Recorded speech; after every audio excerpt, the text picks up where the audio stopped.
todo lo que has hecho, por lo que estás haciendo y también por lo que vas a hacer en nuestras vidas, en la vida de cada uno de mis compañeros, de nuestro pastor docente. Gracias te damos por la oportunidad y el privilegio que nos das de capacitarnos, Señor, de aprender cada día. Gracias, Padre amado. En el nombre maravilloso de Jesús, permite, Señor, que la enseñanza del día de hoy, Señor, sea una palabra rema en nuestra vida, Señor, que podamos aprender, que podamos entender. Abre nuestro entendimiento, danos sabiduría, Señor, oh Dios. Queremos capacitarnos, Señor, para avanzar por más, para llevar esa voz de salvación a tantos lugares, Señor, y a tantas personas que lo necesitan, Señor. Gracias. Gracias por esta oportunidad y gracias, Señor, porque nos sentimos privilegiados. Bendigo en el nombre del Padre, del Hijo y del Espíritu Santo a cada uno de mis hermanos aquí presentes, a nuestro pastor, profesor, docente, y te damos muchas gracias en el nombre maravilloso de tu Hijo amado Jesús. Amén y amén. Amén, amén. Gracias, querida, por orar por todos. Para ti un abrazo fuerte. Bueno, Amén. bueno, gloria a Jesús. Gracias, gracias. Listo, vamos a, cuando acabe la clase, les comparto el material de la materia que vamos a tocar hoy. Exégesis. La materia exégesis y hermenéutica es como se llama, digamos, la asignatura, pero voy a empezar con la exégesis y en la próxima clase vamos a pasar a lo que es hermenéutica, pero la materia como tal, la asignatura, le hemos dado el nombre de exégesis y hermenéutica, ¿sí? Vamos a trabajarlo al tiempo porque esas dos herramientas de interpretación y de, digamos, literarias se trabajan juntas. Bien, listo. Voy a compartir pantalla. Vamos a ver de lo que vamos a tocar hoy acerca de exégesis.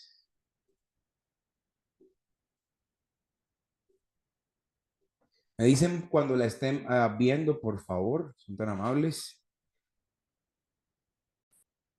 Ahí la están viendo, ¿verdad? Listo, ya. Sí, señor. Ok, perfecto.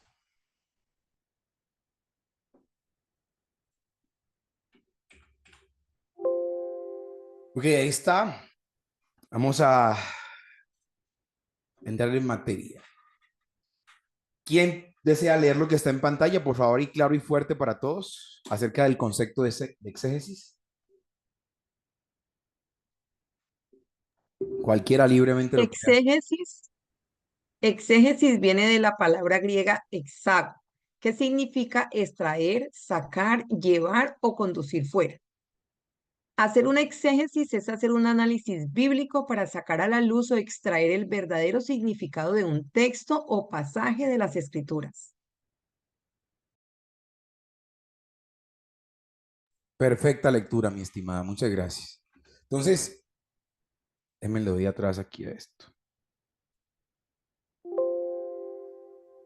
El concepto de exégesis nos está diciendo que es extraer, sacar, conducir afuera.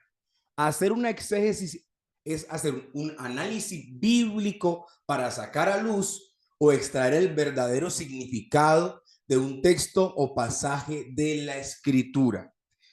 Yo voy a empezar diciendo algo que ustedes deben apuntar ahí en sus cuadernos o deberían apuntar sobre este pensamiento. Es peligroso hacer hermenéutica sin exégesis.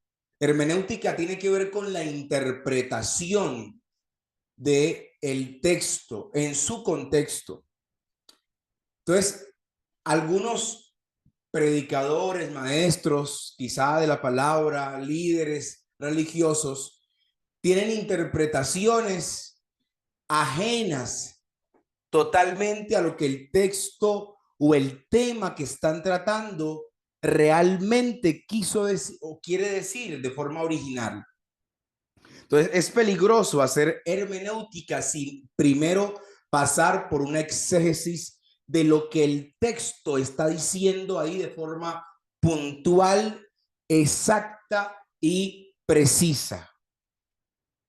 ¿Por qué es importante que estudiemos exégesis? Otro hay que pueda leer esos 4 puntos de por qué es tan importante hacer exégesis bíblica. Ahí adelante cualquiera, por favor. Es importante estudiar exégesis para conocer mejor la palabra de Dios, descubrir el mensaje que el Señor ha querido comunicar al hombre, no poner la opinión propia por encima del significado verdadero de un texto o pasaje, ayudarnos a conocer mejor al Señor Jesús, ya que Él es el mensaje central de las Escrituras. Amén. Perfecto, perfecto. Gracias, querida Juana. Entonces, la exégesis ahí pude destacar estos 4 puntos de por qué es tan importante que alguien que predica la palabra de Dios haga una exhaustiva exégesis del texto bíblico. Uno no puede, o no debería, mejor dicho, de forma estricta, tomar un texto de la Biblia, un versículo, una porción y decir, es que yo entiendo aquí esto y lo otro y lo otro. No, eso no es suficientemente válido para dar o transmitir el mensaje de la palabra de Dios. No es lo que usted y yo entendamos, es lo que está diciendo el texto ahí. Es mirar otras aristas que vamos a estar estudiando a lo largo de esta clase de hoy para hacer una exégesis correcta. Vamos a ver otro concepto que contradice o que está de forma, digamos, enfermando la predicación, que es la eisegesis, que es diferente a la exégesis, y ya lo vamos a ver a continuación. Entonces, ¿por qué se estudia? Para conocer mejor la palabra de Dios, descubrir el mensaje que el Señor ha querido comunicar, no poner la opinión propia por encima del significado verdadero del mensaje y ayudarnos a conocer obviamente mejor al Señor, ya que Él es el centro de la Biblia o de la palabra de Dios. Vamos a leer 2 textos que traje a ejemplo, ¿sí? Deuteronomio capítulo 22, versículo 5. ¿Quién desea leerlo ahí, por favor? Traje 2 ejemplos para que veamos cómo sería una exégesis correcta. Deuteronomio 22, 5. ¿Quién lo quiere buscar ahí para todos? Si lo lee, es tan amable. Puede ser en la Reina del 60, si la tienen. Amén, pastor. Sí, adelante. Dice la palabra de Dios, Deuteronomio 22:5. Sí. No vestirá la mujer traje de hombre, ni el hombre vestirá ropa de mujer, porque abominación es a Jehová, a tu Dios, cualquiera que sea esto hace. Amén. Bien, entonces miren la pregunta ahí puntual. Si sacamos ese texto de un contexto histórico, de un contexto cultural y de un contexto literario y lo traemos a aplicación errada a nuestros tiempos, podemos caer en un dogma humano, podemos caer en sectarismo cuando sacamos un versículo de esto del contexto cultural del pueblo que lo escribió y a quién se lo escribió el Señor o a quién se lo ordenó el Señor. Entonces la pregunta que yo pongo en pantalla, ¿puede una mujer usar pantalón o no? Según este texto bíblico. Entonces nos preguntaríamos, bueno, en ese tiempo habían pantalones, existían los jeans, ¿de qué forma se vestía la mujer? ¿De qué forma se vestía el hombre? Estudiar el pueblo judío en su cultura, en su vestimenta y decir, no, eso quiere decir esto y lo otro, para no entonces satanizar a una persona, sea hombre o sea mujer, que se coloca un jean o un pantalón, y esto sin decir claramente que el Señor nos manda a todos, o la instrucción bíblica por motivos de conciencia y por una vida piadosa, es a que todos seamos hombres o seamos mujeres, debemos vestir de forma decorosa. Pero aquí el punto es si es pecado, si es condenable que una mujer se ponga un jean o no se lo ponga. Y a quiénes se lo dijo y si eso aplica para el momento de hoy y cómo aplicar ese texto. Ahora leamos Mateo 19, 23. ¿Quién lee esa? Dice así, pastor. Adelante. Entonces Jesús dijo a sus discípulos, de cierto os digo, que difícilmente entrará un rico en el reino de los cielos. Amén. Perfecto. Si solamente leemos esa porción bíblica y no hacemos paralelos de otros textos donde Cristo mismo y la Biblia nos habla ampliamente del dinero, del uso del dinero, de las riquezas, podríamos caer en otra enseñanza dogmática. Y la pregunta que yo hago aquí es, ¿puede un cristiano ser rico o no? Alguien podría entonces tomar ese texto fuera de contexto y decir, no, es un pecado que un creyente tenga dinero, sea multimillonario, sea adinerado, o es condenable. Si no interpretamos ese texto en su contexto y lo ponemos lo comparamos con otros textos de la palabra de Dios, ¿cómo es que el Señor nos pide que administremos los recursos económicos y todo lo demás que ya ustedes, digamos que de forma previa, conocerán? Pero si solamente decimos ese texto y nos agarramos de ahí para querer dar nuestras propias opiniones, podríamos entonces caer en una enseñanza errada, en una mala interpretación de la Biblia. Aquí tengo 4 pasos para hacer una exégesis correcta. 4 pasos que quiero colocar ahí para hacer una exégesis correcta, o mejor, el proceso. ¿Cómo es el proceso de la exégesis?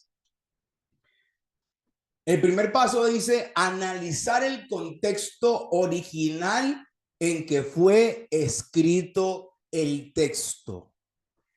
Entonces, el contexto tiene que ver con lo histórico, con lo cultural y con lo literario. Cuando digo lo literario es mirar a lo anterior y lo posterior. Por ejemplo, yo tomo un capítulo del libro de Santiago, el capítulo 2, el capítulo 3. Debería revisar el capítulo 1. Si, por ejemplo, tomo el capítulo 3 de Santiago, lo más correcto es tomar el capítulo 1 y el capítulo 2 y luego el capítulo 5, para no basarme únicamente en el capítulo 3 y de allí sacar del contexto literario el mensaje que Santiago puede estar plasmando en ese capítulo 3, que fue el que únicamente leí. Entonces, tomo el capítulo 3 y ahí puedo arrancar a decir cualquier cosa sin mirar lo que él dijo antes, o a quién se lo dijo, o por qué fue que se lo dijo. Bien. Entonces, hay contextos ahí que se tienen que tener en cuenta, y también es el contexto histórico de el autor y los destinatarios, el contexto histórico del autor de la carta y a quiénes se lo dijo.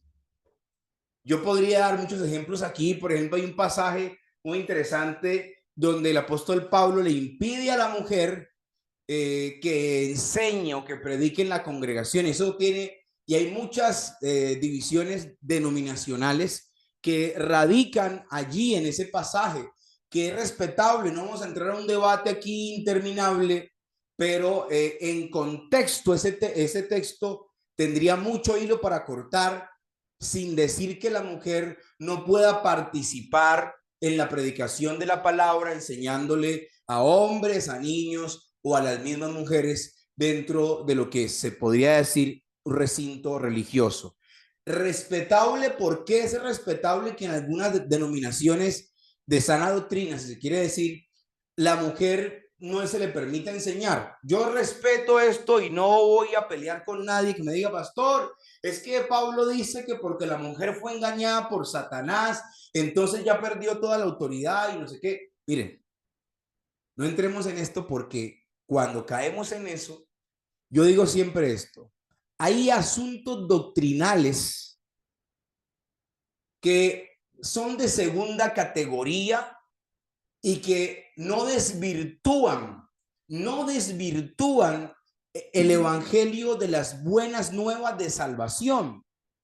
Pero yo creo que la mujer es tan digna como el hombre para predicar y para enseñar y para instruir a otros. Ahora, claro, hay unas medidas que se deben de tomar para edificar una iglesia sana, una comunidad sana. Pero hay que entender, Pablo, por qué lo dijo y a quiénes se lo dijo allí, para que no caigamos entonces en imposiciones innecesarias o tóxicas, si podría así decirse. Analizar el significado lingüístico del texto, interpretar el texto bíblicamente y teológicamente. Entonces, hagamos ahí una pausa. Interpretar teológicamente. Cuando decimos de forma teológica, tendríamos que hablar acerca entonces de los pactos, del antiguo pacto y del nuevo pacto, porque eso lo cambiaría todo. Interpretar o hacer exégesis del Antiguo Testamento es muy diferente a hacer exégesis del Nuevo Testamento. ¿Qué cambia la situación radicalmente? Los pactos, el pacto de la ley y el pacto de la gracia.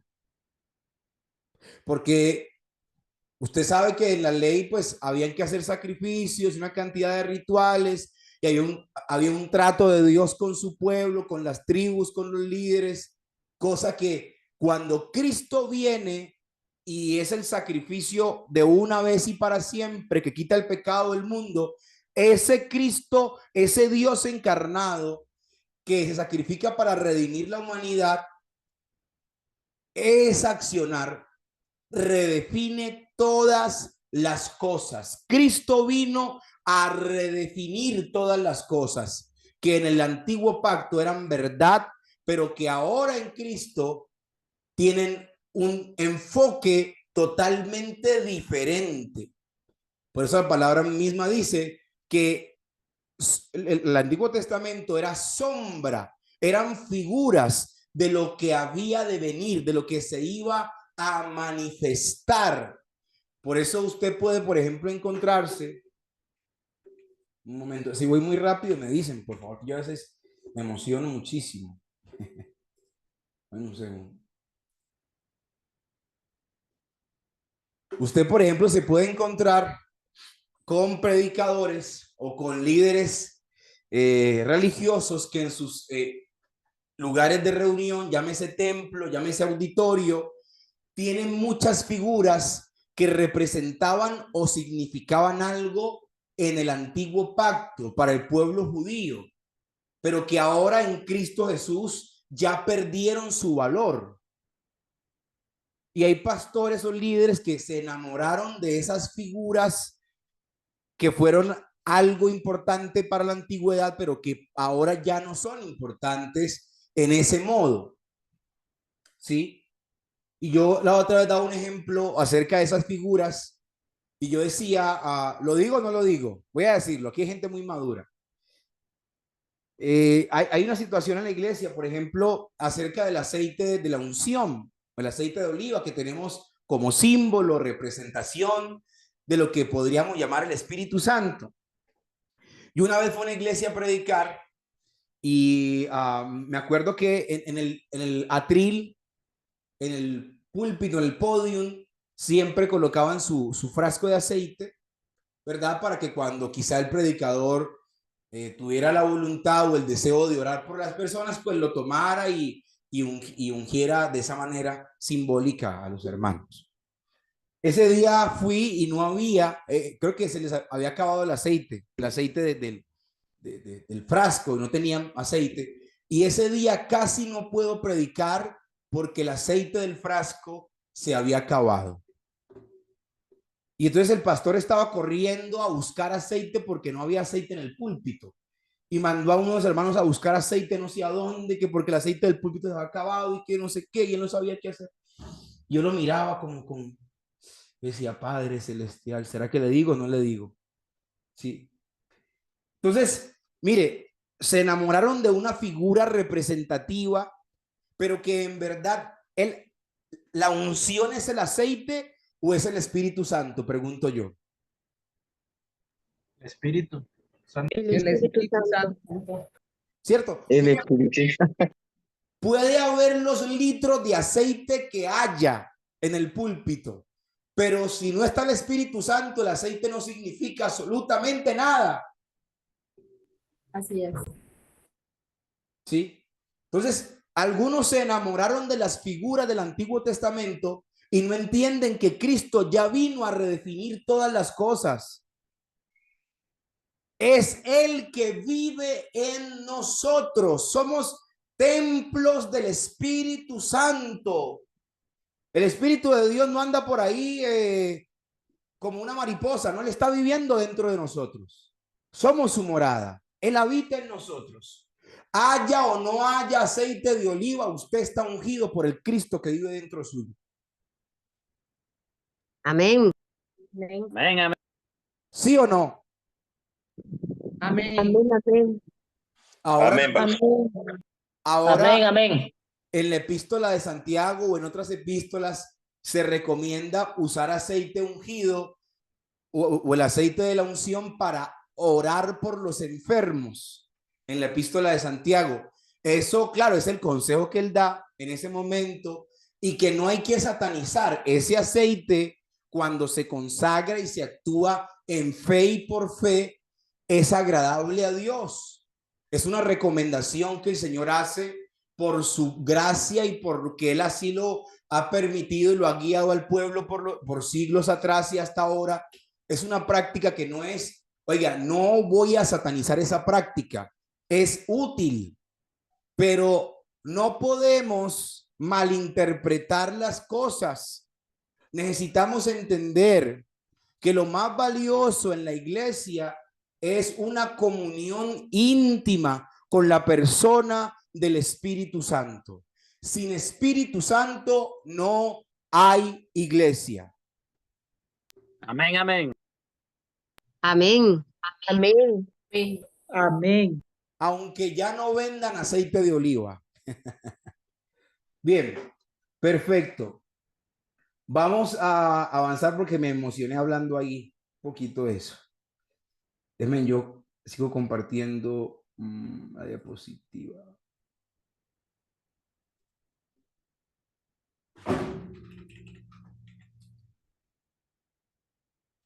Aplicar el mensaje en el contexto en que vivimos. En muchos púlpitos se está predicando mensajes descontextualizados a la época, al siglo en el que estamos. Entonces, cuando uno hace exégesis, es importante tomar la aplicabilidad para los tiempos de hoy. Sacar los valores que el Señor quiere transmitir a su iglesia para el hoy. ¿Cómo eso funciona para el hoy? A través de Cristo. Estamos en Cristo. Entonces ahí hay una reinterpretación de todas las cosas. Y tenemos que predicar ese mensaje para las familias de hoy, para los jóvenes de hoy, para las mujeres de hoy. Porque las mujeres de hoy son diferentes a las mujeres judías de hace siglos atrás. O a las gentiles de hace siglos atrás. ¿Cómo le damos una aplicabilidad a nuestro contexto cultural?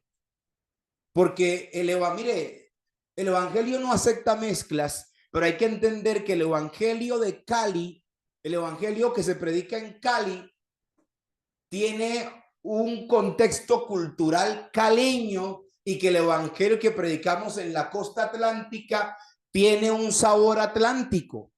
Acá el evangelio sabe un poquito a Chontaduro y a Borojó y a no sé qué cosa, y en la costa puede saber otra cosa. Ese evangelio tiene un sabor cultural. Yo les voy a decir, acá por ejemplo, usted puede escuchar unos ritmos autóctonos para alabar a Dios, y yo siempre hago la crítica.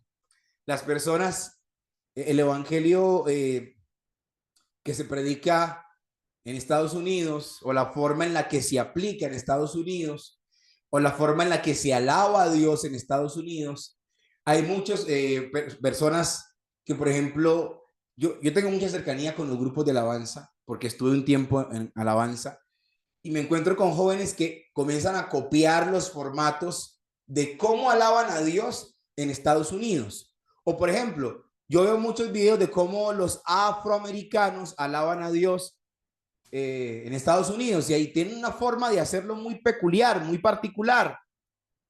Entonces yo no puedo creer que si yo voy a copiar ese formato de alabar a Dios en Estados Unidos, va a ser más agradable a Dios que la forma en la que alaban a Dios en la costa atlántica, con guacharaca o con acordeón o como lo hagan. Entonces hay un contexto cultural que comienza a permear el evangelio sin cambiar la originalidad del mensaje, pero sí respetando eso que es autóctono de cada cultura, con lo cual podemos seguir predicando, podemos evangelizar, podemos acercarlo a los demás que hacen parte de esta región donde vivo, sin necesidad de cambiarle el sentido o la razón de ser a la predicación de las buenas nuevas de salvación. La forma en la que se hace o lo que se predica el evangelio en diferentes culturas, en diferentes continentes, por así decirlo, no quiere decir que una sea más correcta que la otra. Ojo, hago un paréntesis.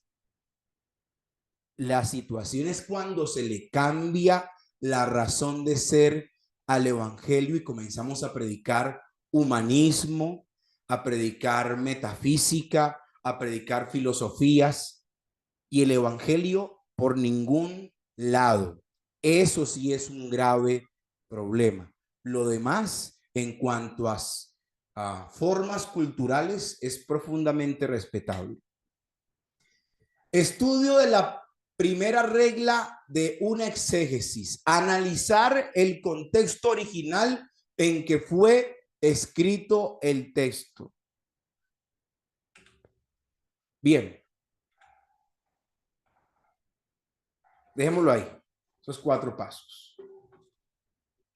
Voy a compartirles ahí tengo un libro que uso mucho y que me ha sido muy valioso.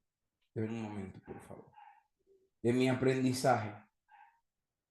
Y se llama Textos fuera de contexto. Yo se los voy a compartir a ustedes, pero les voy a compartir unos ejemplos que quiero que podamos leer. Antes de eso, en un momento, voy a compartirles un corto video acerca del tema que estamos hablando. ¿Ustedes me oyen bien? Perfecto. Claro y fuerte, ¿verdad? Sí. Voy a compartir. Sí, señor. Así es. Perfecto.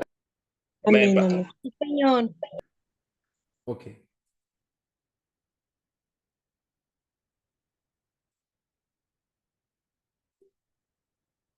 Este video toca 2 puntos o 2 terminologías de lo que les mencioné acerca de la exégesis y de la eisegesis. Vamos a prestarle atención a este video y quiero que, como siempre, puedan tomar nota de lo que puedan captar en el video que voy a poner a continuación.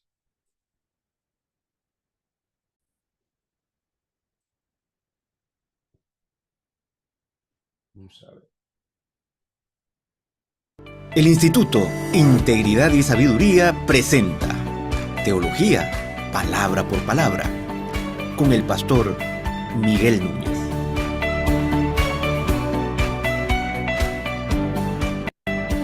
¿Se oye el video? ¿Se oye? Sí, señor, se escucha bien. Amén, amén. Exégesis y eisegesis son 2 términos parecidos, pero implican cosas completamente diferentes. Cuando hablamos de exégesis, estamos hablando de la disciplina de interpretar un texto, en este caso de un texto bíblico, porque tú puedes hacer exégesis de otros textos no bíblicos. Entonces, la exégesis bíblica es la disciplina de entrar a un pasaje, estudiarlo y estudiarlo de una manera que tú puedas extraer del pasaje exactamente lo que el pasaje dice y lo que el autor original quiso decir, lo cual es importante. ¿Y cómo nosotros llegamos a esa conclusión? Bueno, es a través de la interpretación gramático-histórica. Hay 4 o 5 métodos diferentes de interpretar la Biblia, pero entendemos de forma clara y de manera contundente y convincente, creemos nosotros, que la única manera como tú puedes obtener de un texto bíblico lo que verdaderamente quiso decir es, número uno, si tú entiendes que el lenguaje en que se escribió tiene similitud con nuestro lenguaje. Un nombre es un nombre, un verbo es un verbo, un adjetivo es un adjetivo, un adverbio es un adverbio y un pronombre es un pronombre. Entonces, esa es la manera gramatical, número uno. Número dos, dentro de esa gramática hay una semántica. Nosotros decimos en inglés, por ejemplo, que el carro es rojo, decimos red car. Ahí el adjetivo primero, el nombre después. Pero en español nuestra semántica le da la vuelta a eso, dice, no, es un carro rojo. Entonces necesitamos entender la semántica del lenguaje original, esa es parte de la gramática. Y luego está la parte histórica, gramático-histórica, donde ¿cuándo se escribió esto? ¿Qué estaba pasando? ¿Cuál fue la razón por la que se escribió? ¿Quiénes eran sus recipientes? ¿Qué estaba pasando en medio de esa congregación que iba a recibir esta carta o este libro? ¿Por qué el apóstol Pablo, Juan o Pedro, quien sea, escribió esto? ¿Tú entiendes el contexto histórico? Entonces, ahora que tú sabes quién escribió, la razón por la cual escribió, a quiénes lo escribió y tienes la interpretación gramatical correcta, tú puedes llegar al mejor resultado posible de tu interpretación. Tú extraes del texto lo que el texto dice, tú llegas a conclusiones, o dicho de otra manera, porque en su lenguaje original, parte de lo que exégesis significa es liderarte de hacia. Entonces, el texto ha liderado al lector desde su contenido hacia su conclusión. Esa es la idea. Eisegesis es al revés. Es que tú vienes de afuera hacia adentro. Entonces, ¿qué implica eso? Que el lector o el que está tratando de interpretar la Biblia tenía ciertas ideas acerca del poder, de la riqueza, de la vanidad, de los pecados.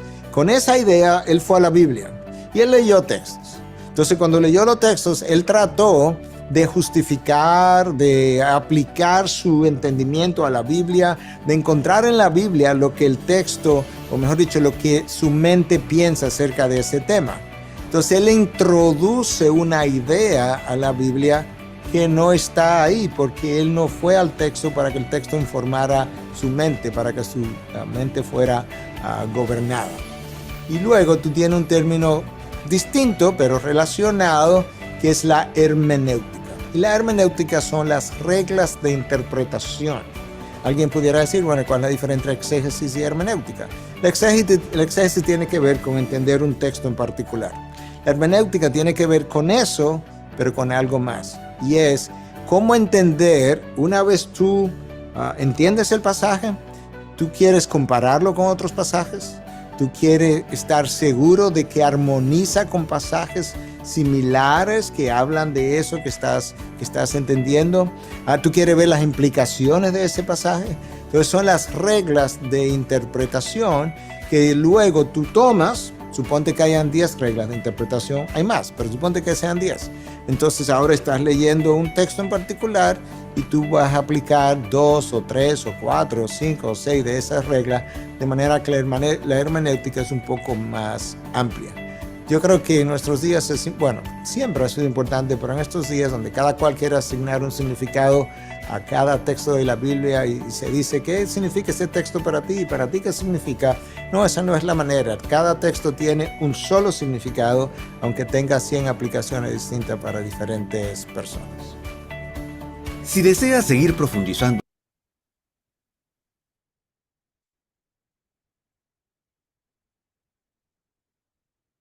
Perfecto, ¿verdad? ¿Se escuchó el audio? El video, ¿verdad que sí? Excelente. Amén, hermano. Bueno, entonces, Sí, pastor. entonces decimos que exégesis difiere de eisegesis en cuanto a que la eisegesis tiene que ver con uno mismo dándole la interpretación al texto que le parezca.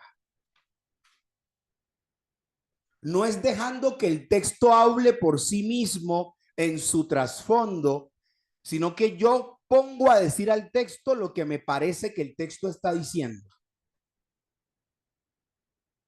¿Se entiende claramente? Amén, pastor. Amén, pastor. Exégesis y eisegesis. La Biblia se interpreta con la misma Biblia. Yo tengo ideas preconcebidas y entonces me enfrento al texto bíblico y empiezo a sacar conjeturas. Por eso cuando veamos métodos de estudio bíblico, vamos a ver el método inductivo. ¿Qué es deducir y qué es? A ver, ustedes han estado, por ejemplo, voy a decirlo a lo caleño, ¿verdad? Imagínese usted que yo llego a una conversación que está a medias. Yo no estuve en la conversación desde el principio. Llegué a una parte de la conversación. Digamos que la hermana Juana está hablando con el hermano Julián y llevan ya horas dialogando. ¿Sí? Yo llegué cuando la conversación estaba colocándose candente. Y yo comencé a escuchar ahí cosas, a prestar atención tras la puerta y comencé a sacar conjeturas. Y armé, como diríamos aquí, no sé, en otras partes se dice, un bochinche. Armé un bochinche con un pedacito de conversación que escuché. Eso es lo que mucha gente hace con la Biblia. Armar bochinches. Ay, ay, ay. Lo dije.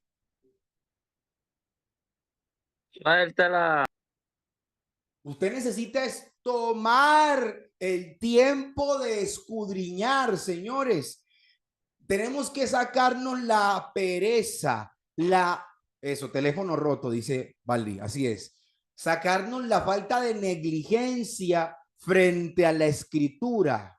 Hay que ser disciplinados para aprender de la palabra de Dios.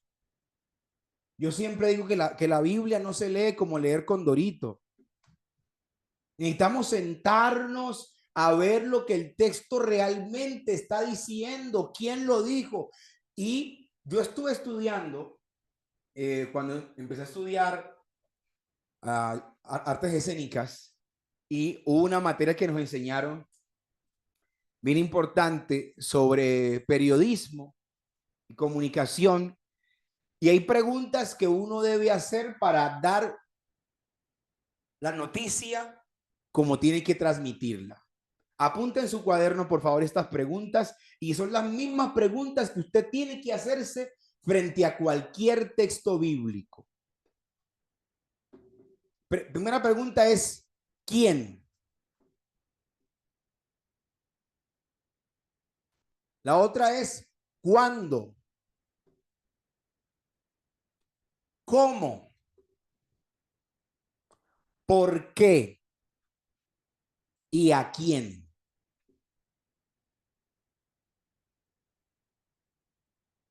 Entonces, ya haciendo esas preguntas frente al texto bíblico, yo voy a hacer esa exégesis para darle una aplicabilidad a el hoy, a la iglesia de hoy. ¿Será que esto que dice aplica para la cultura de nosotros? ¿O será que es algo meramente cultural, una instrucción para ese momento, para esas personas, o es para la gente en todos los tiempos? ¿Sí? Bien, perfecto. Hablando de... Querido Gabriel. Pastor, dime. No, o sea, aseverando lo que usted decía, como escuché que nadie dijo, yo decía que es para todos los tiempos. Amén. Perfecto, Gabriel. Gracias, pastor. Entonces, quiero transmitirles esto bien importante. Si usted está tomando nota, por favor, coloque ahí un subtítulo en su cuaderno, en su libreta, coloque idea exegética. ¿Qué es una idea exegética? ¿Cómo llego yo a esa idea exegética? Y voy a darles un ejemplo. Sí, vamos a hacerlo aquí en frío, así, a quemarropa. Vamos a leer Marcos capítulo 3, versículo 13. Marcos 3:13, por favor. Y voy a mostrarles cómo se podría hacer una idea, cómo se saca, cómo se llega a esa idea exegética. Ya les mostré un proceso que tiene que ver con el contexto histórico, cultural, literario, ¿verdad? Vamos a ver entonces cómo llegamos a dar o a transmitir a ese resultado final llamado idea exegética. Marcos 3:13. ¿Quién quiere leerlo, por favor? Amén. Amén, pastor. No todos a la vez, por favor. No sé, adelante, que tenga el texto. Bueno, después subió al Después monte. subió. Lea, hermana, Tiempo de lea. hermano. Dale, dale. Después subió al monte y llamó así a los que él quiso, y vinieron a él. Solo el 13. 13 hasta el 16, por favor. Perdón. Después subió al monte y llamó así a los que él quiso, y vinieron a él. Y estableció a 12 para que estuviesen con él y para enviarlos a predicar, y que tuviesen autoridad para sanar enfermedades y para echar fuera demonios. A Simón, a quien puso por sobrenombre Pedro. A Jacobo, hijo de Zebedeo, y a Juan, hermano de Jacobo, a quienes apellidó Boanerges, esto es, hijos del trueno. Sí. Pero hasta ahí nomás. Hasta ahí nomás. Tranquila. Gracias, querida. Entonces, la idea exegética, en pocas palabras, es la idea dominante o la idea central. Idea dominante o idea central. ¿Qué dice el texto bíblico y el complemento? ¿Qué dice de lo que dice? Entonces vamos a hacer el ejemplo aquí mismo con Marcos 3:13 al 16. ¿Qué dice el texto bíblico? Por favor, ¿quién me puede contar en breves palabras qué es lo que está pasando en Marcos 3:13 al 16? Por favor, ¿cuál es el tema central? ¿Qué está pasando ahí? ¿Cuál es la acción? ¿Cuál es el verbo? ¿Cuál es la película? Pastor, Adelante, Julián. Jesús establece a los 12 discípulos. Perfecto, perfecto. Esa es la idea central. Jesús llama a los discípulos. ¿Sí? ¿Qué dice? Pues que Jesús está llamando, está eligiendo a los 12. ¿Qué dice de lo que dice? El complemento del texto. Entonces yo puedo resumir en una frase la idea central. Yo voy a dar mi frase, usted puede sacar la suya, puede ser más breve que la mía. Mi frase es la siguiente frente a Marcos 3, del versículo 13 al 16. Esta es la frase que resume lo que está pasando allí. Jesús llamó a los discípulos que él quiso para que estuvieran con él para predicar y les dio autoridad. Esa es la idea central de lo que leímos ahí. No hay nada más. Jesús llamó a los discípulos que él quiso para que estuviesen con él para predicar y les dio autoridad. Ahí ya transmití una idea exegética, ahí ya extraje la sustancia del texto. No hay que inventar nada, no hay que colocarse a decir. Una idea exegética es ser lo más literal posible, lo más textual posible, perdón. Lo más textual posible. ¿Cuántos van comprendiendo ese punto? Amén, amén. Amén. Perfecto. Amén. Entonces, podríamos decir otro ejemplo acerca de, hablemos de otro tema, de la oración, Jesús dice que debemos orar. ¿Sí? Ese es el tema. El tema sería ese. Jesús habla de la oración. Él dice que debemos orar. Y para darle complemento, entonces usted debería preguntarse frente a ese tema, ¿por qué debemos orar? ¿Cierto? ¿Por qué? Una pregunta importante.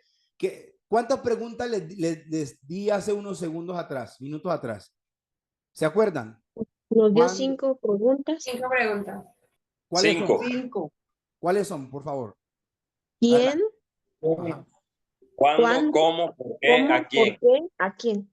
Perfecto. Entonces, ¿por qué? ¿Por qué debemos orar? Sería el complemento hablando acerca del tema de la oración. ¿Por qué debemos orar? Y otra pregunta complementaria sería, ¿cómo debemos orar? ¿Cierto? Complementos de ese tema. Haciendo entonces, esto es para transmitir la idea exegética, el tema central de lo que estoy hablando. Repito, es peligroso interpretar sin extraer lo que el texto me está diciendo. O sea, es peligroso hacer hermenéutica sin exégesis. Entonces, eisegesis, repito, ¿quién me dice qué es eisegesis en sus palabras? Según lo que dijimos acá o lo que escuchó el video. ¿Quién me dice qué es eisegesis? Para toda la interpretación de uno mismo. Repite eso, querida. Análisis de la escritura bíblica. Interpretación de uno mismo sobre las escrituras, sin tener en cuenta el contexto real. Eso es. Gracias, Valeria. Pregunté por eisegesis. Una cosa es eisegesis y otra cosa es exégesis. ¿Sí? Voy a escribir esto por acá por el chat para que tengan presente cómo es. Eisegesis. ¿Sí? Esto es importante que no vamos a confundir ahí los términos.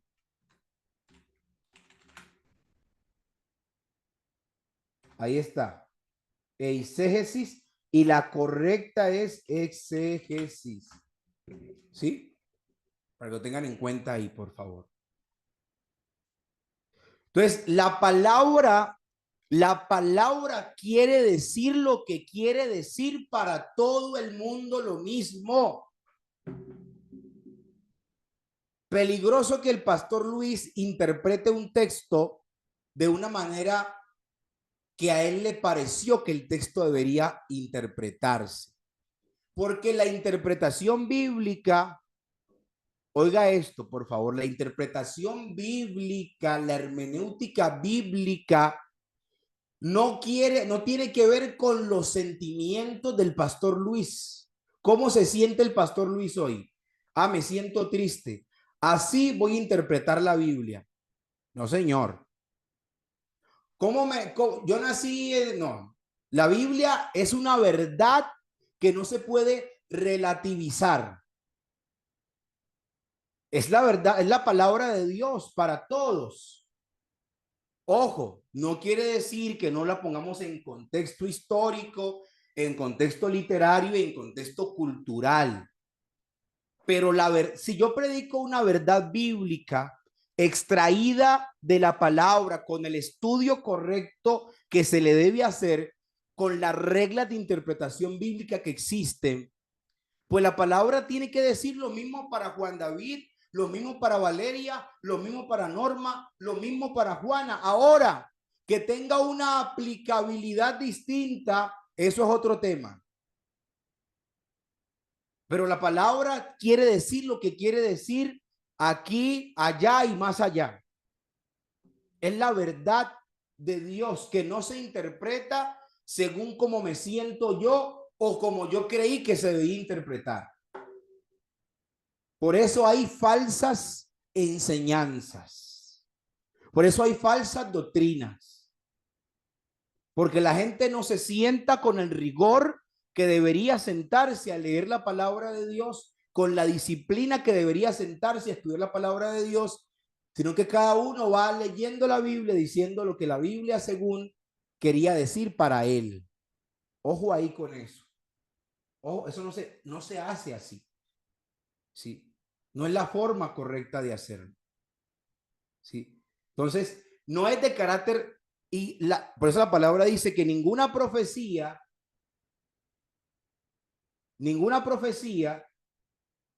que se encuentra en la palabra de Dios revelada es de interpretación privada. No es que a los profetas se les dio la voluntad de escribir o se les dio se les dio la gana de escribir cualquier cosa ahí que sintieron escribir. No, El Señor habló y ese mismo mensaje que le habló a este profeta, se lo habló a otro profeta en otro tiempo y así se fue confirmando la palabra de Dios para todos los tiempos y para todas las edades. Pero el mensaje es uno solo. ¿Cuántos mensajes son? ¿Cuántos mensajes tiene la palabra de Dios? ¿Uno? ¿Es un solo mensaje o son muchos mensajes que enredan y confunden? Un solo, pastor. Es uno solo, pastor. Sí. Yo siempre digo, tenga esto en su mente, por favor. El mensaje es uno solo, aunque los mensajeros seamos muchos. Apunte ahí eso, que no se le olvide, por favor. El mensaje es uno solo, aunque los mensajeros seamos muchos. Por eso el apóstol le dice a la iglesia, si ustedes escuchan un mensaje diferente al que se les ha predicado desde el principio, no lo acepten. El tal sea llamado anatema. Y si aún un ángel del cielo bajare y predicare otro mensaje, tampoco lo reciban. Esto es algo muy serio. Por eso se dice las sagradas escrituras. Sí, las sagradas escrituras. Bien, vamos a... Son las 7:30 ya. Vamos a hacer el break que siempre hacemos. Vamos a hacerlo del mismo tiempo, de 10 minuticos, por favor. Y regresamos a las 7:40 hora Colombia. No se desconecten, solamente apaguen sus cámaras y hacemos la pausa. Y regresamos en unos minutos. Amén. Perfecto. Bien, bien. Amén.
Bueno, perfecto.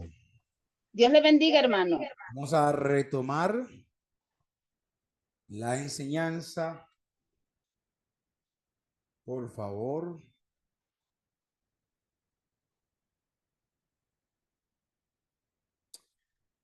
Bien, bienvenidos nuevamente. Vamos a hacer un ejercicio.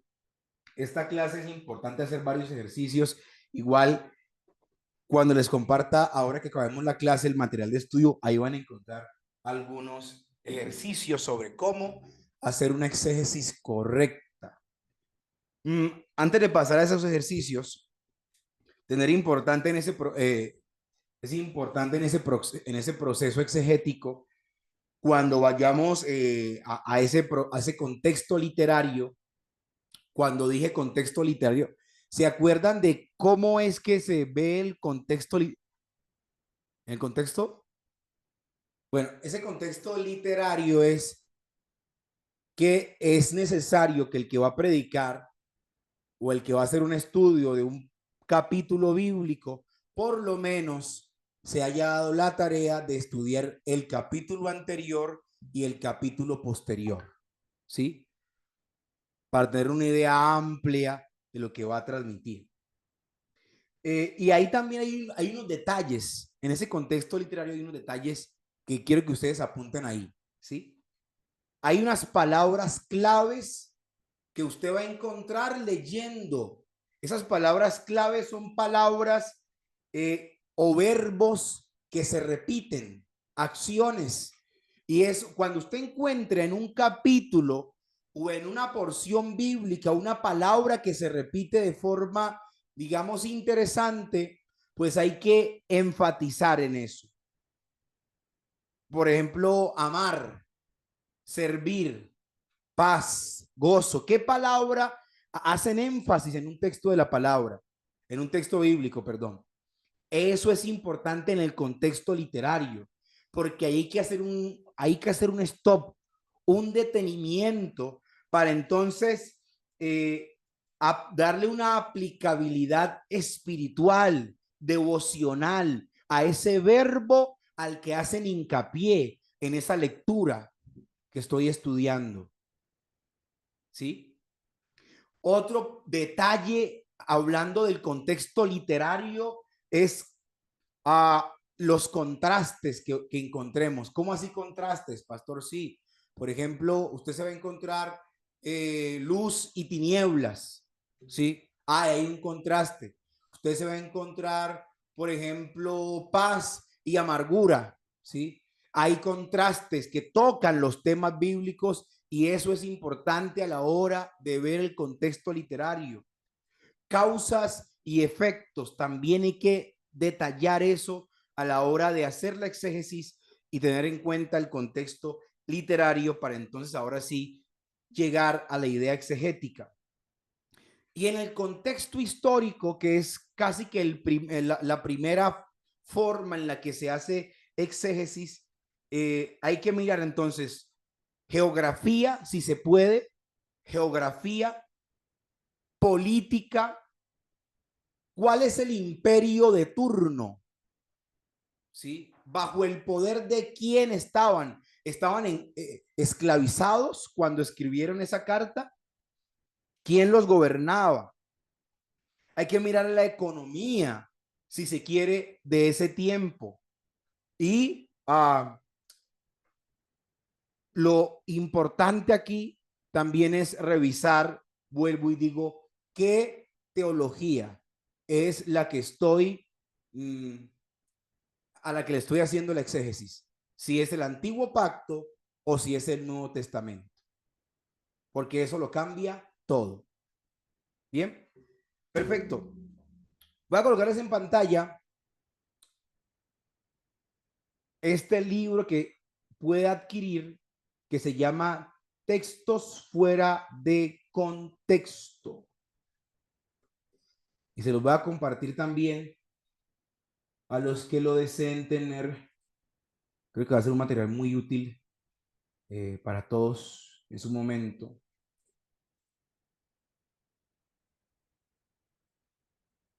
Déjenme ver acá.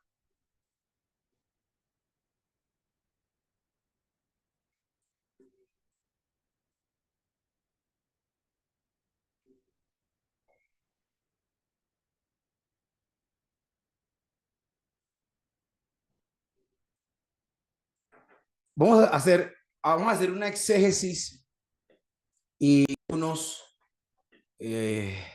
digamos, principios de hermenéutica. Ahí están viendo el texto en pantalla, ¿verdad? El PDF. ¿Sí? Amén, pastor. Okay. Amén. Amén, amén. Bien. Hay un tema bien espinoso acerca del juzgar. ¿Cuánto han escuchado en la iglesia sobre no juzgar? ¿Cuánto han escuchado esto? Amén. Amén, pastor. En la iglesia y Amén. fuera de la iglesia, ¿no? Sobre no juzgar. Sí. ¿Sí?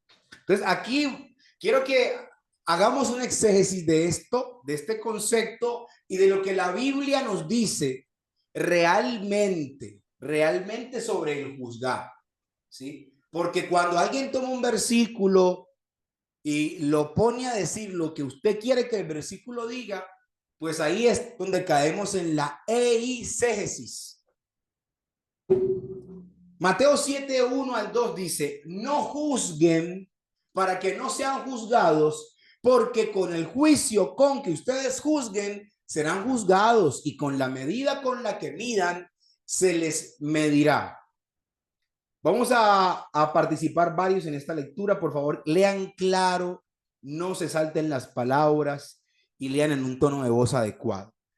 Si alguno puede y quiere, por favor, lea esto. Voy aquí a señalar lo que va a leer. Esto nomás. Por favor, léalo. Cualquiera de ustedes. Rápidamente. ¿Alguna vez alguien te dijo, no me juzgues? ¿Alguna vez te han regañado por atreverte a criticar a algún predicador famoso? ¿Alguna vez oíste decir que la disciplina hacia un miembro de la iglesia es una falta de amor? ¿Qué tienen en común estos ejemplos? Todos ellos están relacionados con Mateo 7, del 1 al 2, uno de los textos más utilizados aún por los que no conocen a Dios. ¿Qué significa realmente ese tan citado texto bíblico?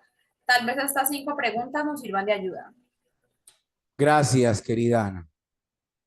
¿Qué tenemos en este texto? Primera pregunta. Yo diría que lo que tenemos es, por lo pronto, una advertencia.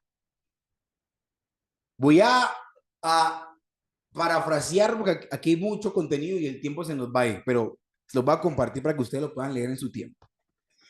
¿Cuál es la advertencia de Mateo 7, 1 al 2? Oigan, aquí lo que yo estoy leyendo no es una prohibición, es una advertencia. Voy a decirlo a lo caleño, a lo bayuno. Están diciendo allí, ojo, pilas, porque cuando usted vaya a juzgar a otro, no, hay un dicho muy bueno para esto. Se me vino a memoria y quiero decirlo. Mi madre siempre me decía, mijo, el que tiene rabo de paja no se acerca a la candela. Mi madre me decía, no escupas tanto para arriba porque de repente te cae en la cara.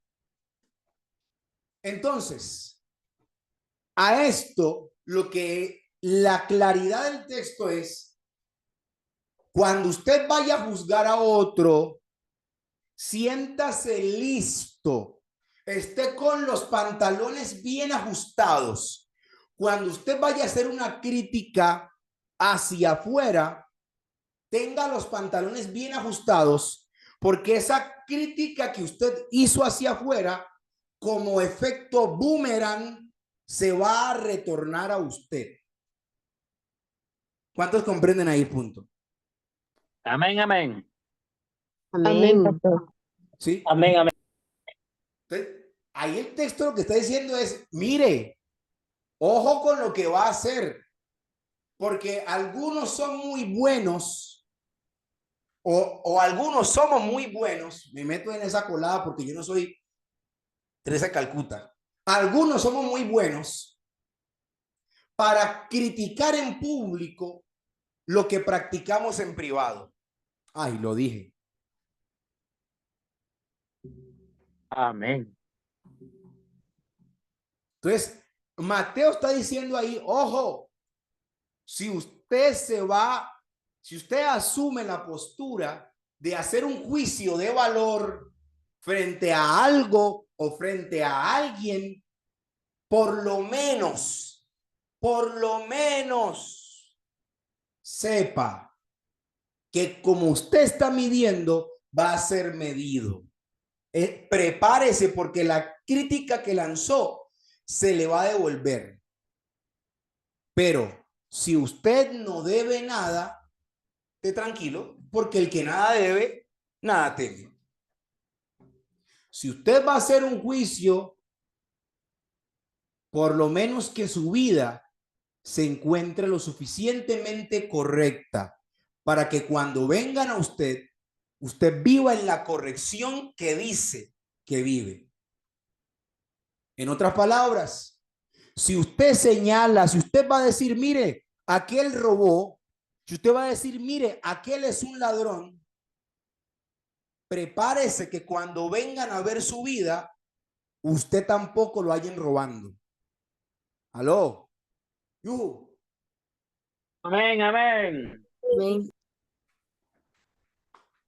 Sigamos entonces. ¿Qué significa la palabra juzgar? El verbo griego que aquí se traduce juzgar es el verbo krino y se encuentra 114 veces en el Nuevo Testamento, en 98 versículos diferentes. Abarca una amplia gama de significados: separar, distinguir, considerar, cuestionar, pronunciar sentencia, condenar y vindicar. O sea, la palabra juzgar, según el contexto en que se esté usando, así mismo hay que interpretarla. Juzgar es, en otras palabras, colocar en balanza. Colocar en balanza. Decir qué cosa es verdadera y qué cosa es falsa.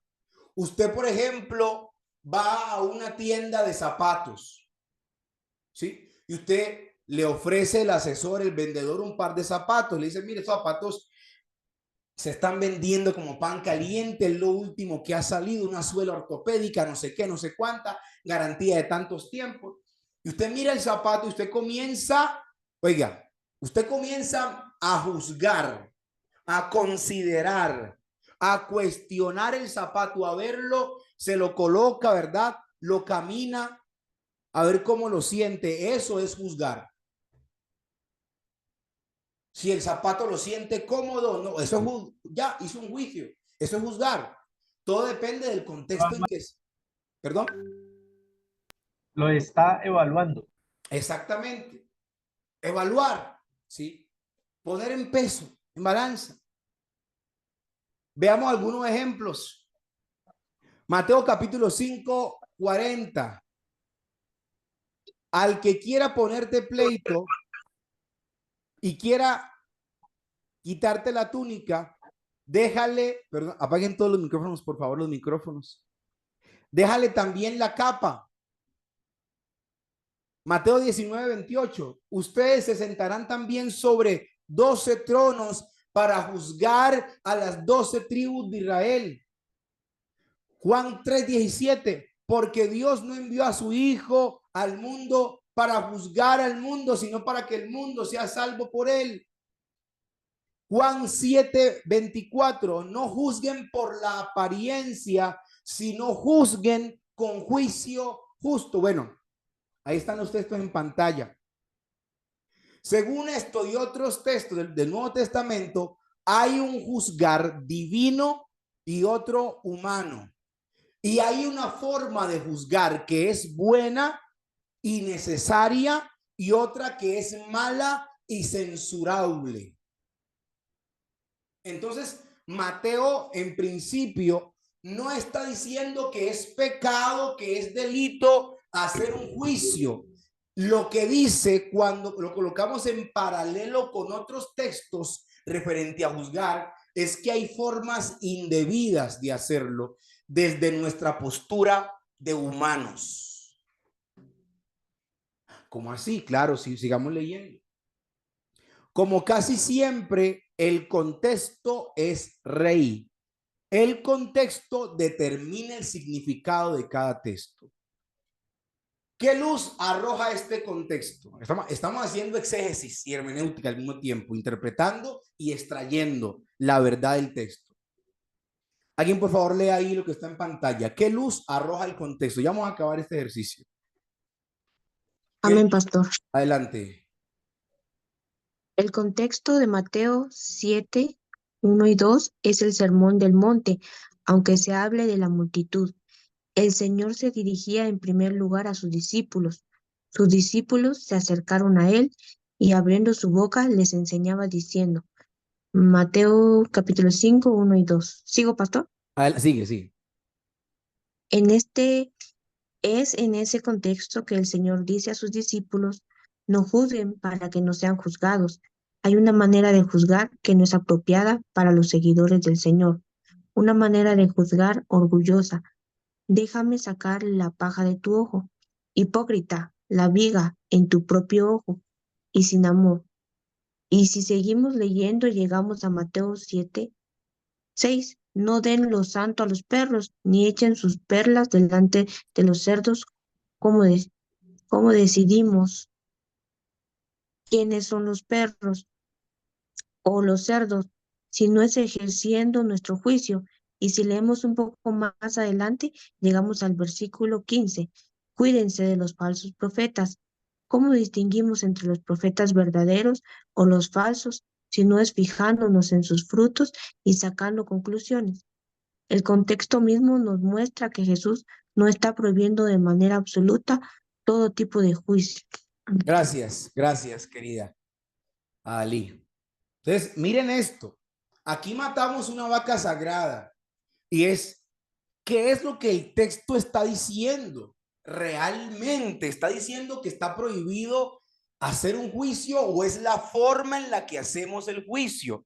Una cosa es condenar, porque hay actitudes, señores, incorrectas en mi vida y en la vida de todos aquí. Y necesitamos hacer que alguien se siente con nosotros, que nos haga una crítica, porque otra palabra que se ha satanizado es crítica y juicio. No me critique, no me haga juicio. Mire, por favor, seamos maduros y entendamos que es necesario como seres humanos, como gente que debemos ser corregidos, pasar y sentarnos a que alguien igual que nosotros, esposa, hijos, jefes, pastores, hermanos, tengamos esa capacidad en amor de decirle al otro, fulano de tal, quiero decirte esto y esto está mal, está errado, esto no es así, esta práctica tuya no es favorable, va en contra de la palabra de Dios. Ay, me está juzgando, hermano, no me juzgue porque la palabra dice que no me... Momento. Vayamos al contexto y veamos qué es el juicio, cómo es que hay que aplicarlo. Porque ya dijimos, mira, aquí el Señor nos habla, hay que mirar los falsos profetas, dice, mírenlos, miren sus frutos. Eso es evaluar, eso es juzgar, eso es separar. Hay un caso donde el apóstol Pablo incluso manda una carta a la iglesia de Corinto, donde hay un caso de inmoralidad sexual muy tremendo, y es que un muchacho se está acostando con su madrastra. ¿Lo han leído? Un joven se está acostando con la esposa de su papá. Y Pablo dice, ustedes no han sido capaces de juzgar ni reprenderlo. Pablo está ausente, manda la carta, dice, pero yo ya juzgué a este muchacho. Como ustedes no tuvieron el valor de hacerlo, yo ya lo hice. Y estas son las medidas que hay que tomar respecto a la actitud indebida de este fulano de tal.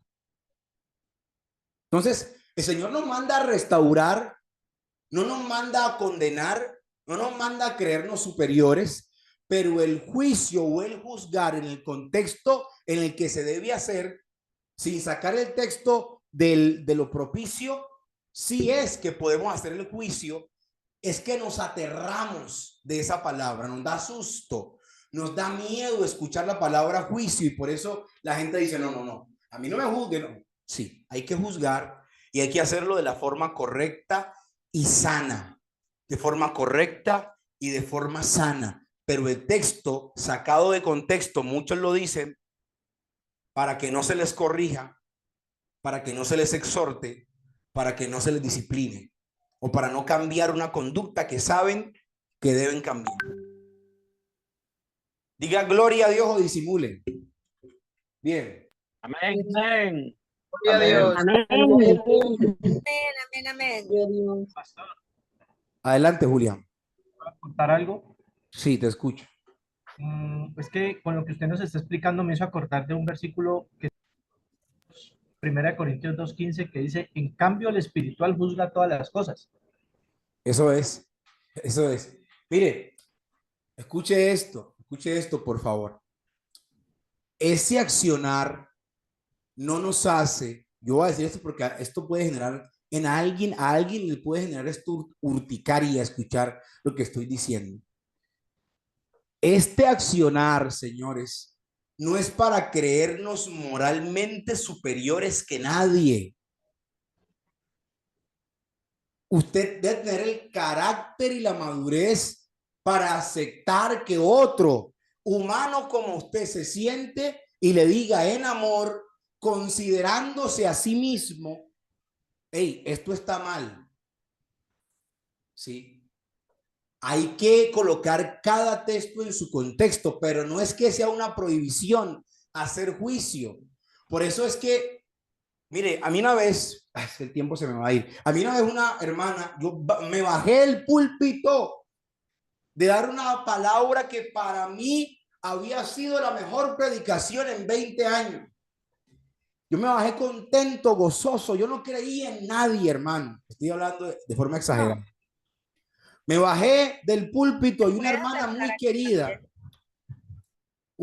muy querida, muy estimada en la iglesia, se me acerca con qué amor. Pero con qué carácter. Y me dice, pastor, ¿cómo está? Dios me lo bendiga. Mi hermano me abrazó y me dijo, pastor, voy a decirle una cosa. Yo, sí, hermana, dígame. Lo último que usted dijo en la predicación no tiene que ver con la palabra de Dios. ¿Cómo así, hermana? ¿Cómo así? Le dije yo. Me dice, sí, pastor, venga, le muestro lo que la palabra dice acá en Ezequiel, no sé qué. Y ya me bajé del púlpito, hermano. Pastor, mire, lea conmigo, me dice, leamos los dos juntos, me dice. Yo, sí, señora, dígame. Yo me agarré la cabeza. Yo quería que la tierra me tragara. Yo dije, hermana, tiene razón. Y a la siguiente prédica me subí al púlpito y dije, hermanos, en el sermón pasado estuvo muy poderoso, muy bueno, pero me equivoqué en algo. Esto y esto es así.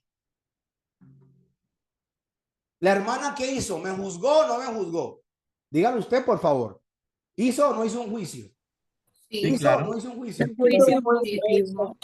Lo hizo, hermano. Sí, para bien. De forma correcta, hermana. De forma correcta. Y ella no es la pastora de la iglesia, ni es la profeta, ni es la Mauyuyu, es una hermana como todos allí. Pero que tiene su Biblia para estudiarla, como la tengo yo. Amén, amén. Sí. No le meten los dedos a la boca. Así es. Yo siempre digo. Eso podría ser, pastor, un juicio, bueno, a decirlo de esta manera, un juicio constructivo. Porque lo ayudó a entender algo en lo que usted se había equivocado. Yo creo que de lo que usted nos está hablando nosotros y el juicio que es correcto es el que nos lleva a nosotros a reflexionar y a tomar una decisión que nos lleve a hacer bien las cosas o mejor de lo que lo habíamos hecho antes. Eso es, querido, eso es, sí. Entonces, lo que digo es que cuando sacamos este texto de Mateo de contexto, la gente dice, no me juzgue, no me critique, no me no sé qué, y todo lo hemos satanizado. Por favor, asumamos esto con madurez y con carácter, porque el Señor sí nos manda que lo hagamos, solo que de la forma correcta. Amén. Sí. Amén. Amén. No se trata ni de murmurar, no se trata de hacer chismes, ni de hacer bochinches, porque yo siempre digo, al que hay que decir las cosas, se busca a la persona y se le dicen las cosas. Y se acabó. Amén. Bien. Tenía que decir esto porque hay muchos ejemplos, pero este es el que más pica. Del que más pica. De los que quería decir. Ok. Nos quedan 20 minutos de clase y voy a compartir esto que me faltó acerca de la exégesis. Pastor, Sí, Julián. la palabra dice que debemos exhortarnos los unos a los otros. Amén. Amén, amén. Sí, es que, como te digo, cuando tú tomas un contexto bíblico, tú necesitas buscar otros textos en paralelo para ver si esa es una verdad general o esa verdad se complementa con otras que clarifican lo que en un solo versículo no puede ser tan claro. ¿Sí me comprenden? Bueno. Sí, señor. Perfecto. Perfecto. A ver si puedo compartir la pantalla otra vez acá.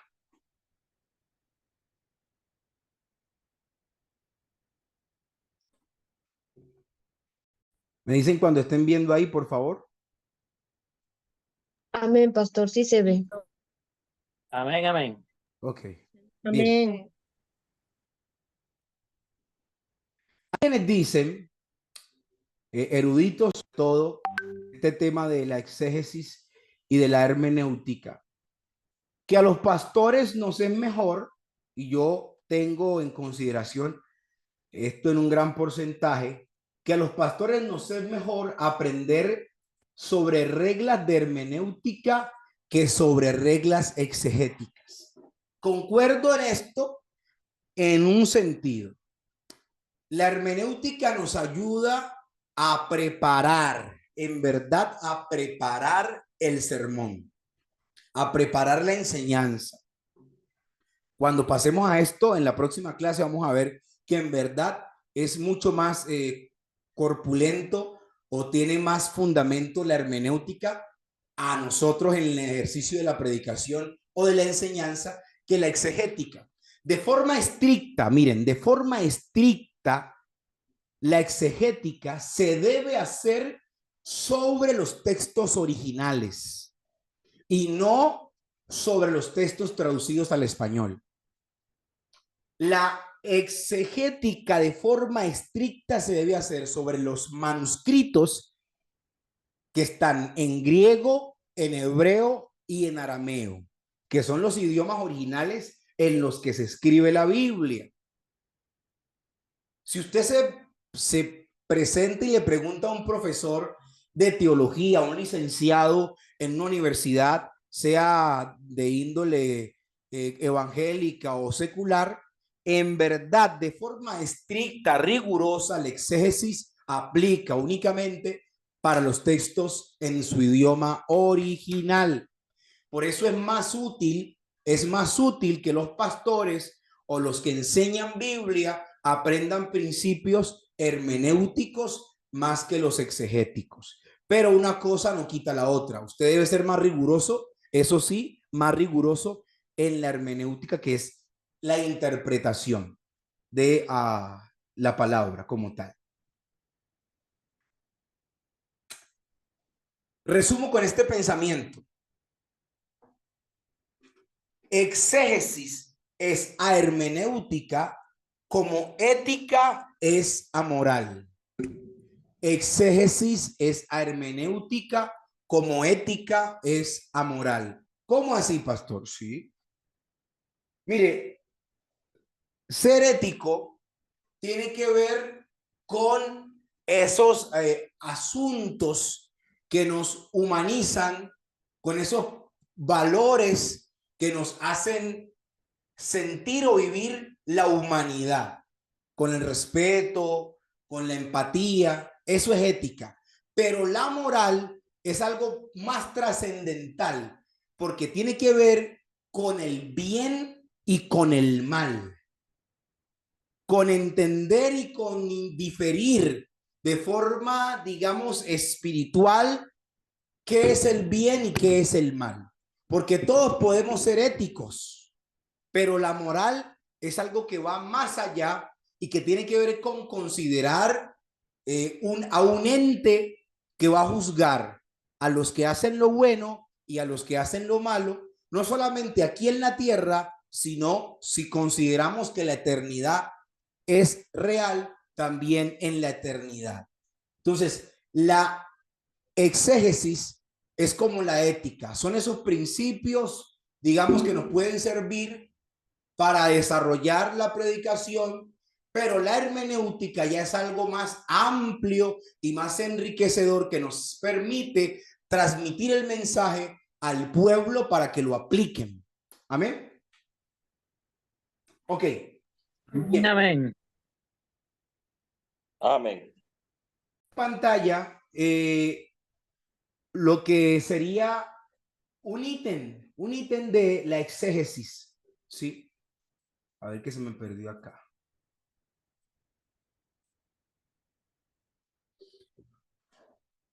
Estudio del aparato textual. ¿Ustedes saben por qué hay tantas versiones de la Biblia en español? Mire, por ejemplo, la Reina Valera tiene más, si yo no mal conozco, tiene como unas 10 versiones, la Reina Valera. Tiene como unas 10 versiones o unas 10 revisiones, la Reina Valera del 60.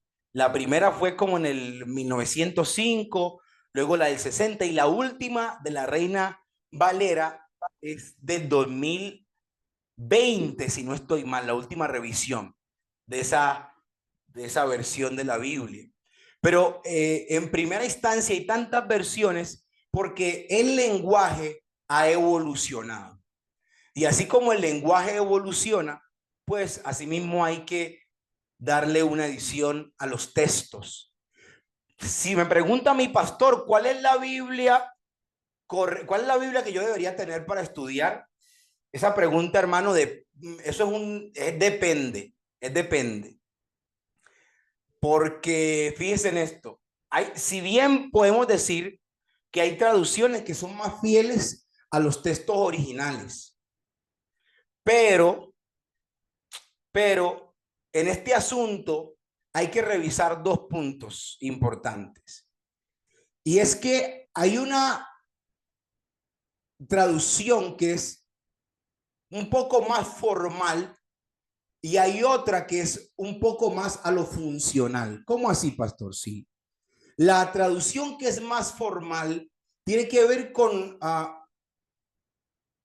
de forma literaria, palabra por palabra, ajustarse o buscar en los idiomas las palabras que más se ajusten al original, lo que es el valor de traducción formal. Pero el valor de traducción funcional tiene que ver con que el lector entienda lo que está leyendo de forma simple y sencilla. O sea que si yo tomo la Biblia para un grupo de adolescentes, esa Biblia a esos adolescentes que la van a leer, que no son teólogos ni licenciados, que es su primer acercamiento a la Biblia, la puedan entender, pues eso es muy valioso. Porque ¿de qué me sirve a mí llenarme el ego diciendo, pastor, yo leo 10 capítulos de la Biblia al día? ¿De qué me sirve a mí decir que me he leído la Biblia 70 veces en la vida si no hay una comprensión, un entendimiento? ¿Sí o no? Dígame si sí o si no. Amén, amén. ¿Cierto? Entonces, por ejemplo, hay traducciones que para la predicación o para el ejercicio pastoral son muy buenas. Por ejemplo, está la Biblia de la traducción de las Américas y está la traducción textual también y la Reina Valera, que son en ese sentido, digamos, gramatical un poco más serias en el lenguaje original, pero también está la nueva traducción viviente, está la Dios habla hoy, que en algunas partes sí hay que ser, digamos, bien rigurosos porque pueden hacer perder el sentido bíblico. Pero miren, yo he escuchado pastores, y ustedes también, por supuesto, que se paran en los púlpitos a decir, es que del griego, del arameo, del hebreo, dice esto y lo otro. Y cuando yo le pregunto a ese pastor si él habla griego, él no habla griego. O sea, nos paramos en el púlpito con una supuesta superioridad de que somos los que más sabemos. Si usted me va a mí a decir de que el griego dice esto, que el griego dice lo otro, pues es porque usted habla griego o usted escribe griego.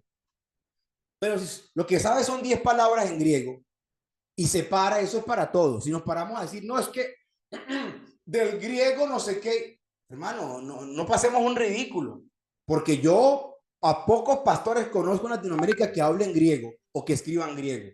¿Cuántos años has estudiado de griego? Ah, no, estudié un mes, un seminario. No. Eso aplica en algunos momentos. En algún momento usted puede hacer una predicación y tomar un verbo del griego, no está mal. Pero pasársela en esas, como si usted supiera griego, eso no en verdad no suma nada a la enseñanza. Usted necesita aprender semántica, aprender sinónimos, antónimos. Eso sí puede sumar, pero digamos que si no sabemos griego, no nos podemos colocar a decir lo que no sabemos. Bien, eso es un tip para que lo tengamos ahí presente. El estudio de la semántica es el significado de las palabras. Analice el léxico, tenga un diccionario, tenga varias versiones de la Biblia. Para usted hacer un estudio exegético de un texto, se le recomienda usar las versiones más antiguas y las más recientes, o también si en su iglesia local, ¿qué tiempo nos queda, por favor? 10 minuticos, ¿verdad? Si en su iglesia local usan una versión, la mayoría de personas, incluyendo al pastor de la comunidad, pregúntele a su pastor, pastor, ¿qué versión usamos aquí en la iglesia y por qué se enseña con esa versión? Y pues que hablen todos un mismo lenguaje. Eso es muy sano para las comunidades de fe. También hay programas cibernéticos que nos enriquecen en el conocimiento de la Biblia, que nos dan diferentes puntos de vista. Bien, ¿qué más puedo decir aquí que el tiempo ya se nos fue? Estos puntos, miren, ¿quién quiere leer lo que está en pantalla, por favor? Ahí, es bueno que lo podamos leer, si alguno quiere leerlo. Amén.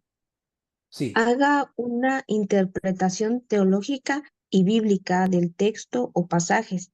En este paso debe entenderse el significado del pasaje en el contexto de la Biblia como un todo. Pregúntese, ¿cuáles son las inquietudes teológicas que surgen? ¿Hay algo en el texto que parece contradecir algún otro pasaje bíblico? ¿Parece contradecir alguna doctrina importante? ¿Qué enseña acerca de Jesús y de la salvación? Maravilloso. Gracias, querida Dalí. Estas 4 preguntas son poderosas, son potentes. Sobre todo la tercera que dice, parece contradecir alguna doctrina importante. La doctrina de la salvación, la doctrina de la venida de Cristo, la doctrina del reino de los cielos y del infierno, la doctrina... hay doctrinas fundamentales que usted debe tener bien presentes en su formación teológica. Por lo menos 10 o 15 doctrinas fundamentales en la iglesia que son inalterables e indiscutibles. Si yo me encuentro con un versículo bíblico que parece que por ejemplo, que la Biblia me dice no, la ley dice no mentir, y me encuentro con que en la Biblia un líder, un héroe de la fe mintió, digo, pero entonces sí se puede mentir o no se puede mentir, y por qué mintió y cómo así que por qué. Entonces comienzo yo a ver esas cosas. ¿Qué enseña acerca de Jesús y de la salvación? Esta porción que estoy leyendo, ¿qué tiene que ver con Cristo? ¿Qué tiene que ver con la profecía de la venida de Cristo? ¿O esto suma a la salvación? ¿Hay algún valor del reino de Dios que yo pueda sacar de aquí para transmitir a la iglesia, a la comunidad, a las personas, para evangelizar? ¿O solamente es un dato histórico que no es tan fundamental en las enseñanzas temáticas? Bien. El pasaje de estudio debe compararse con otros pasajes y doctrinas bíblicas a fin de armonizar la enseñanza del versículo o pasaje de estudio a todo el contenido bíblico. Examine los pasajes paralelos. ¿Qué fue lo que hicimos ahora sobre el tema de juzgar? Trajimos a colación otros pasajes que hablan acerca de juzgar, ¿verdad? Y de allí entonces sacamos la idea global. Pasajes que se relacionen con el tema, leer comentarios y libros de teología sistemática. Ustedes en su poder tienen uno de los mejores libros de teología sistemática contemporánea. Se los mandé al WhatsApp hace ya casi un mes. Está de 800 y pico de páginas. Maravilloso que lo pudieran leer siquiera una página al día, no sé. Ver la relación del texto o pasaje con Jesús y con la salvación. Bueno, ya que el tiempo se nos va a cerrar, ahí, bueno, está esto, mire. Leamos esto para culminar, por favor. No quiero que dejemos esta diapositiva ahí al aire. Alguien que quiera leerlo. La cuarta regla de la exégesis. Aplicar el mensaje en el contexto en que vivimos. Reflexionar respecto de nuestro ambiente social. Pregúntese, ¿qué está pasando en la sociedad en general? ¿Cuáles son las corrientes de pensamiento en el mundo y en su país? ¿Qué está sucediendo en su comunidad? ¿Qué está sucediendo en la iglesia? ¿Qué está sucediendo en la familia? ¿Qué está sucediendo en nuestras propias vidas? Porque la gente debe escuchar del versículo o pasaje que se analiza, cómo la gente lo interpreta o debe interpretarlo. Perfecto. Son preguntas fundamentales para lo que es la cuarta regla del exégesis en la aplicabilidad, ¿sí? Esto trae un aporte a la comunidad puntual en la que estoy. Esto va a solucionar un tema de la forma en la que la gente piensa en la iglesia. Usted como maestro de Biblia, como pastor, como cualquiera que sea su función frente a la materia de fe, usted va a ver, usted va a mirar, a observar esa problemática inmediata y cómo ese texto puede aportar a traer soluciones a ese momento que está viviendo esa comunidad, esa familia, esa persona o ese tema que ha sido tan tocado de forma mundial como la ideología de género, ¿sí? O cosas así por el estilo. Bien, vamos a dejarlo hasta allí. Vamos a dejarlo hasta allí. Amén. Mis queridos, bueno, malo, ¿qué les pareció el tema de exégesis hoy? Por favor, avanzamos en esto. Excelente. Tengo una inquietud. Excelente. Excelente. Muy enriquecedor. Muy bueno. Bueno, Yo tengo una inquietud, pastor. adelante, Julián. A ver, hay algo que a mí me preocupa y es que yo veo que este tema es muy académico. Sí. Nosotros que somos espirituales, ¿en dónde dejamos al Espíritu Santo? Es que la palabra nos dice que Él nos enseña todas las cosas. Mire, les voy a contar algo muy particular que me ha pasado y con el pastor Alfonso también hemos coincidido en que nos ha pasado lo mismo. Es que en ocasiones de un texto bíblico, el Señor nos ha puesto a entender con unas palabras diferentes a ese texto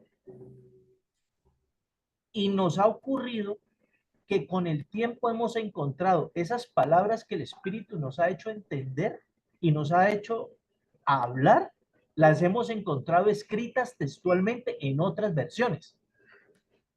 Entonces me preocupa esta parte académica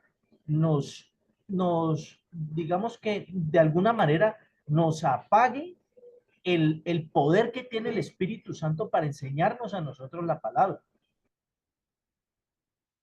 Esa preocupación es muy válida, Julián, como cualquier otra, pero yo quiero decir esto, y es que de ninguna manera, usted en su vida devocional debe omitir bajo ninguna circunstancia su disciplina de oración, su disciplina de ayuno, su disciplina de congregarse y de estar con personas que puedan edificar su vida y usted edificar la vida de ellas.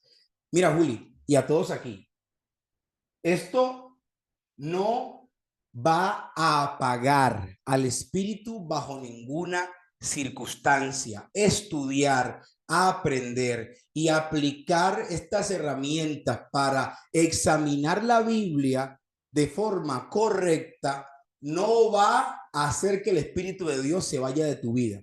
¿Sabes qué va a hacer que se vaya de tu vida el Espíritu de Dios? El pecado. Amén, amén. El pecado, Julián. Amén, amén. Así es. No estudia, o sea, yo te voy a decir una cosa, yo respeto los puntos de vista. Amén. Es un tema que se ha dicho en los púlpitos muchas veces, es que los pastores temen, y yo sé que ese temor puede ser sano.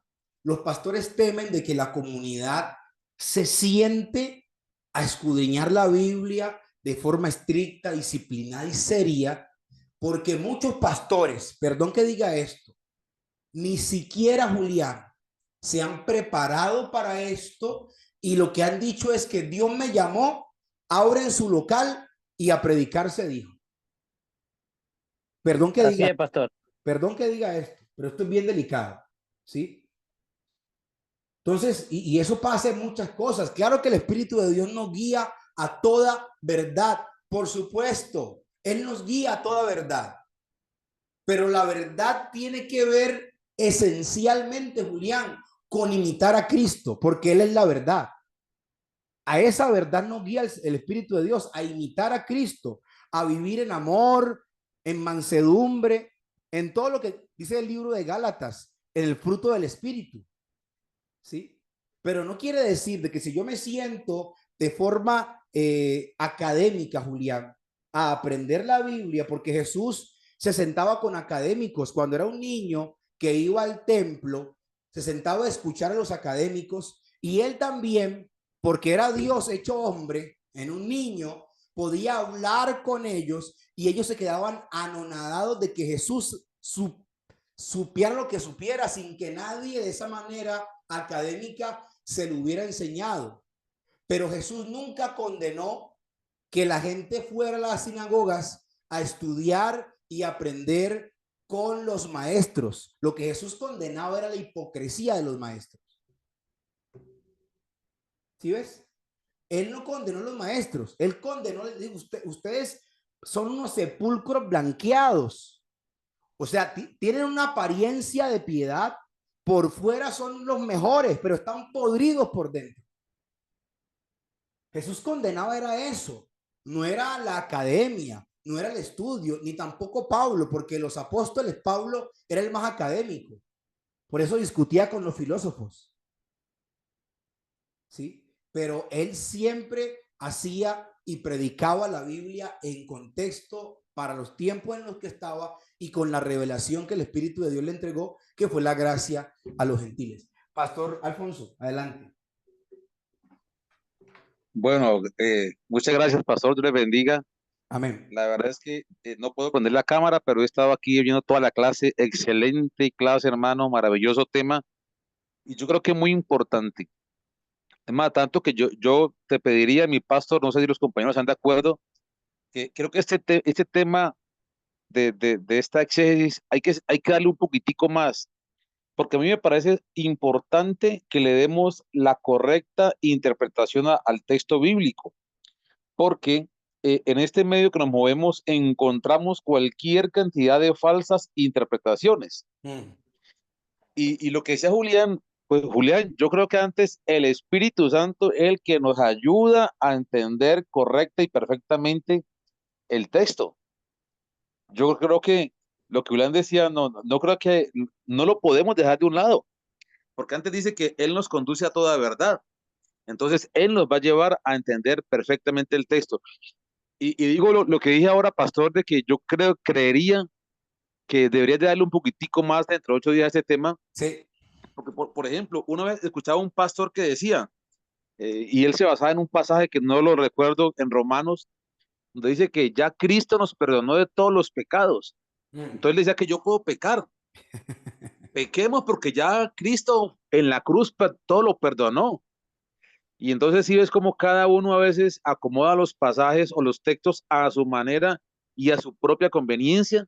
Sí. Entonces, pues era eso. Excelente clase, pastor. Dios te bendiga, gloria a Dios. No, amén. No, y lo que Julián dice es sano que él lo diga, porque yo creo que todos podemos pensar así y es muy importante, claro. Usted ya estoy la palabra, Pastor Luis, ya estoy la palabra. Usted como seguidor de Cristo, como predicador, como discípulo, debe depender absolutamente de la guía del Espíritu Santo todos los días de su bendita vida. ¿Sí? Para permanecer amando a Dios primero y amando a su prójimo como a usted mismo. De ahí lo que dice el pastor y lo que dice acá John Ariel, claro, esto es el tema de la exégesis, hay que darle más, solo que ustedes saben que esto es una homologación de materias y que a veces el tiempo no nos daría para cumplir con los puntos que tenemos para avanzar, pero si ustedes quieren le hacemos con más, pero claro que sí. Pastor Luis, adelante. Pablo lo dijo, mi amado pastores, retener lo bueno, rechazar lo malo. Y las enseñanzas que estamos aprendiendo en este día son muy importantes porque es una enseñanza que viene a través de la palabra, la que nos abre el entendimiento y el Espíritu Santo nos da el convencimiento. Amén, Pastor Luis. Gracias. Bueno, y sí, yo voy a procurar la próxima clase traer algo más sobre lo que es exégesis y al mismo tiempo de traerlo de la mano con la hermenéutica. Quizá cuando pasemos a la hermenéutica, quizá ustedes entiendan o entendamos todos mejor por qué la exégesis, ¿vale? Como les dije, la hermenéutica es lo que el pastor o el predicador debería fortalecerse mucho más en ese área, porque la exégesis de forma estricta tiene que ver con los textos originales. ¿Alguien tiene que aportar? Ya el tiempo se nos pasó de clase, por favor. Bien cortito, pastor. Sí, Pastor Gabriel. Darle gracias a Dios por esta enseñanza, sin duda nos edifica a los que estamos constantemente predicando. Nos damos cuenta que estas herramientas nos llevan al Señor, nos llevan a la presencia de Él, porque enriquecen nuestro acervo, pero también alimentan nuestra fe, al saber de que estas personas que fueron los que formularon o crearon esta forma de herramientas nos ayudan bastante. Así que eso, más que nada, agradecer a Dios por su vida, pastor, que Dios lo siga usando. Muy agradecido de esta casa. Amén. Gracias a todos ustedes por el amor que tienen y por el cariño. Amén. Vamos a orar para despedirnos. Parece que oramos para despedirnos. Amén. Bien, perfecto. Señor y Padre, gracias por cada uno de mis hermanos y hermanas, por tu iglesia. Gracias, Señor, por hacernos uno en Cristo. Gracias, Padre, por amarnos con ese amor eterno demostrado en la cruz del Calvario. Gracias por el Espíritu de Dios, que como bien dijimos, está para guiarnos a toda verdad, y tú eres toda la verdad. Señor, te amamos. Te pedimos, Padre, que nos ayudes a vivir en rectitud, en amor, Señor, que nos ayudes a manifestar ese fruto de amor, de mansedumbre, de rectitud, porque ciertamente somos cartas leídas y el mundo necesita ver a Cristo formándose en nosotros. Padre, te suplicamos tu perdón por nuestras malas actitudes, por nuestros pensamientos incorrectos o indebidos, y te rogamos, Padre Celestial, que Cristo sea glorificado en todo cuando decimos, hacemos o pensamos. Amén y amén. Gloria a Jesús. Los bendigo. Amén, amén. Besos, abrazos. Amén. Te bendiga. Chao. Amén, amén. Bendiciones. Bendiciones. Dios le bendiga, hermano. Amén, amén. Juanita, bendiciones. Bendiciones, pastor. Bendiciones.